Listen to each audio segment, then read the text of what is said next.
Disciplining your imagination. Hello, welcome to the Futurist Mindset, and we are with Fifth Avenue Capital and Reagan Rodriguez. Hello, Reagan. Hello, Tessa. How are you doing on this afternoon? I'm wonderful. How are you? I'm doing better than I deserve. Wonderful. Well, Reagan, if you don't know him yet, he's an amazing futurist that teaches stratosphere wealthy legacy families how to become impact investors. And this topic is fascinating to me, disciplining your imagination. Yes. Mm-hmm.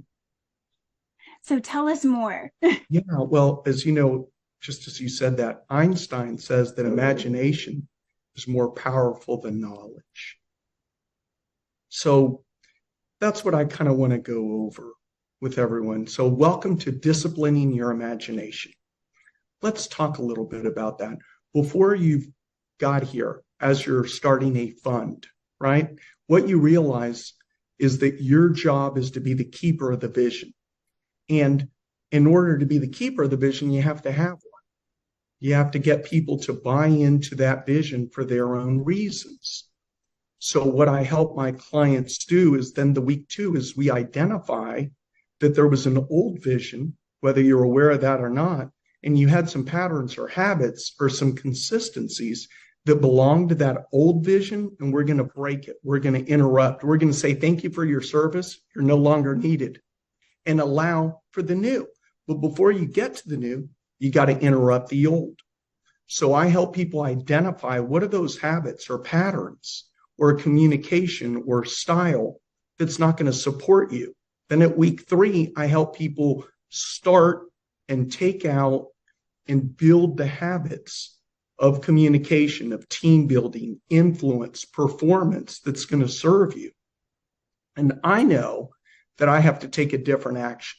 I have to do things for the long term, which means I have to build that habit and let the habits get the results.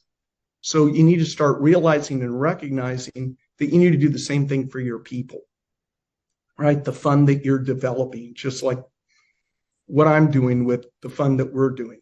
So build the habits, build the behavior, the unconscious, consistent behavior that is going to support your performance and move you towards that vision, which leads to then week four. What I help my clients do is discipline your imagination. What does that really mean? Discipline your imagination. Well, for you and for the people on your team, think about this.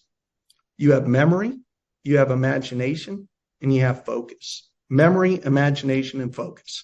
And my job, if I'm building a vision to move forward, then I've got to be very careful with memory because that belonged to an old vision. Those are old references. Those are things that served me in the past.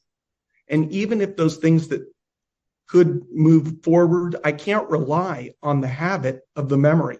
I've got to pull references that support me.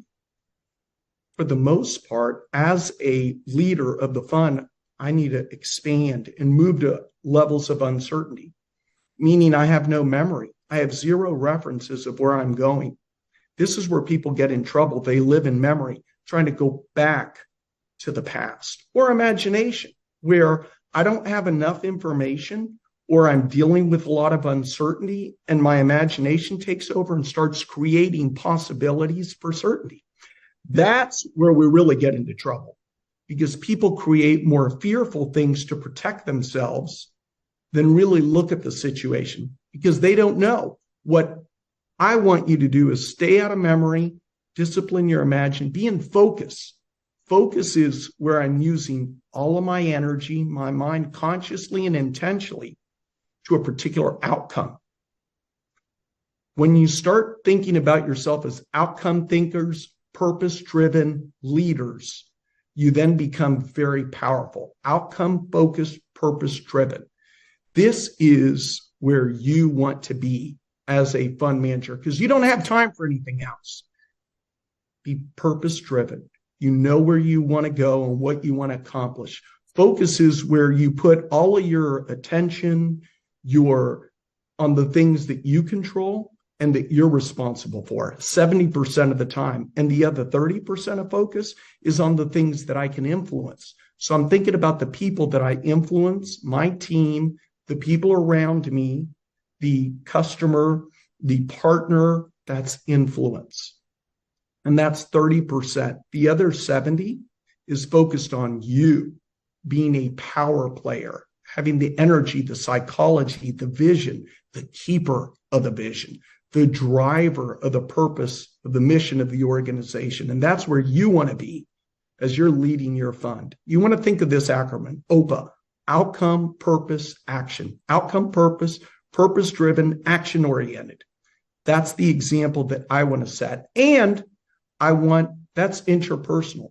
Interpersonally, I want to start teaching people that are around me to be the same way. What's the outcome? Is this outcome tied to our ultimate vision or our ultimate goal or our objective, whatever word you want to use? And do you know why you're doing this? Do you know the purpose of that particular outcome? Do you understand why you're making a habit? In order to teach it, you got to know yourself.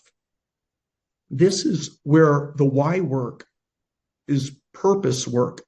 Tessa, you're really good at an example of understanding your why. And this is what I want all of you to do if you're listening to this. The people learn from why, but only when it's attached to an outcome. When you attach it to an outcome, it keeps you from asking, why did you do that? Why did you screw that up again? Why did this happen? Again, there was no clarity on the outcome. So instead of teaching actions, we teach outcomes. And why? Because those outcomes are important. In order to teach them, you got to be an example of it. So every action that I take is tied to an outcome, the emotion of why behind it. That's what the outcome and the purpose does before you get to the action. When you set up your fund and you think this way, you'll start noticing that some of these habitual actions that you have are not serving you. You only do them because they're a routine. It's a habit.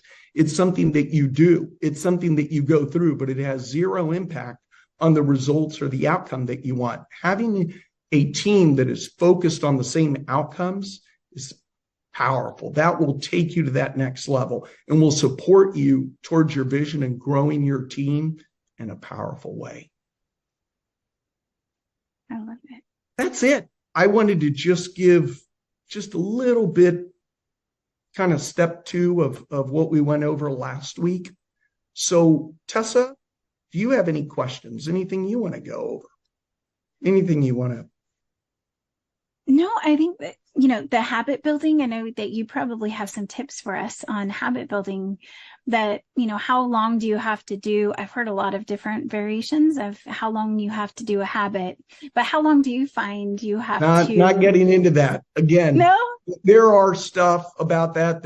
You can go to seminars about that. Just like last week, I don't think I answered the question to you and Brooke accurately. Oh. Because you talked about the archetypes in regards to maybe like a DISC test. And if you remember, even Brooke said, well, how do we tweak that? And I didn't answer it correctly.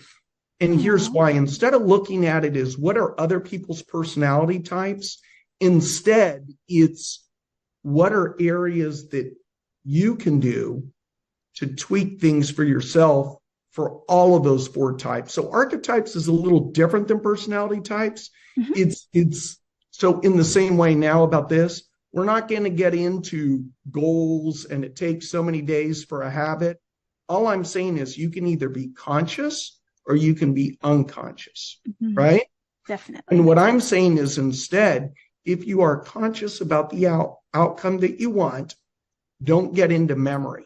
That term, when I say memory, I got that from a book that I had read from Albert Einstein. It was a biography where he said that when he was a child, he couldn't focus. You remember hearing that they say he couldn't focus on anything.